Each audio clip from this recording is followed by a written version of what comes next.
जो बात मैं कह रहा था, आपको बता रहा था कि किस तरह से जो एग्जिट पोल हैं वो हमेशा सही हो, ये ज़रूरी नहीं है। तो इसके लिए ज़रूरी ये भी है कि हम पिछले एग्जिट पोल और पिछले विधानसभा चुनाव के जो परिणाम हैं उन पर एक बार नज़र डाल लेते हैं कि वाकई क्या एग्जिट पोल सही तस्वीर बताते हैं, क्या सटीक तरीके से भविष्यवाणी कर सकते हैं कि परिणाम क्या होने जा रहा है।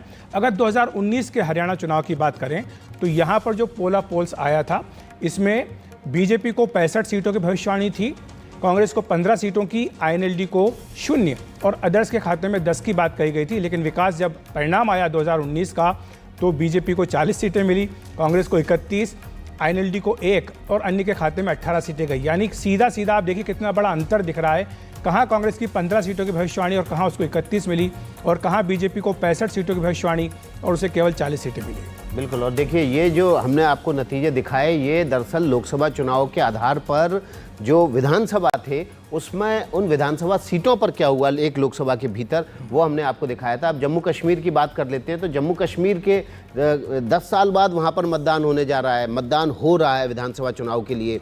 लोगों की गहरी दिलचस्पी है और ये दिलचस्पी तब दिखी जब लोगों ने उत्साह से घर से निकलकर वोट किया और एक इतिहास रच दिया कि जम्मू कश्मीर में जो वोटिंग हुई है उसके एक नए आयाम पैदा हो गए। और देखिए, हम आपको अब आंकड़ों के जरिए दिखाते हैं जम्मू कश्मीर में जो 87 सीटें हैं, उसमें बहुमत देखिए 44 सीटों पर है। और बीजेपी को यहाँ पर कितनी सीटें मिली थी पिछली बार, वो हम आपको दिखाने जा रहे हैं।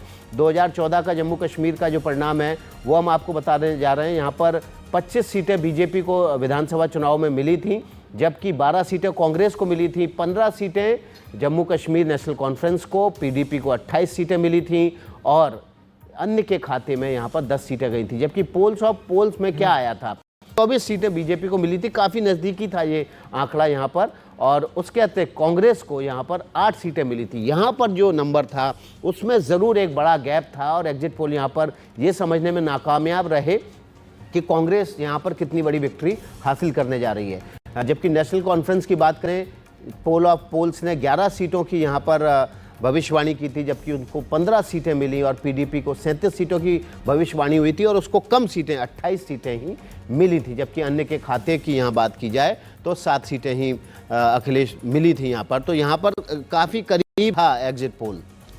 एग्जिट पोल कम से कम ये तो भविष्यवाणी कर ही देता है कि विनर कौन होगा, जीतेगा कौन, इसकी भविष्यवाणी तो काफ़ी हद तक लगता है कि एग्जिट पोल कर ही देते हैं।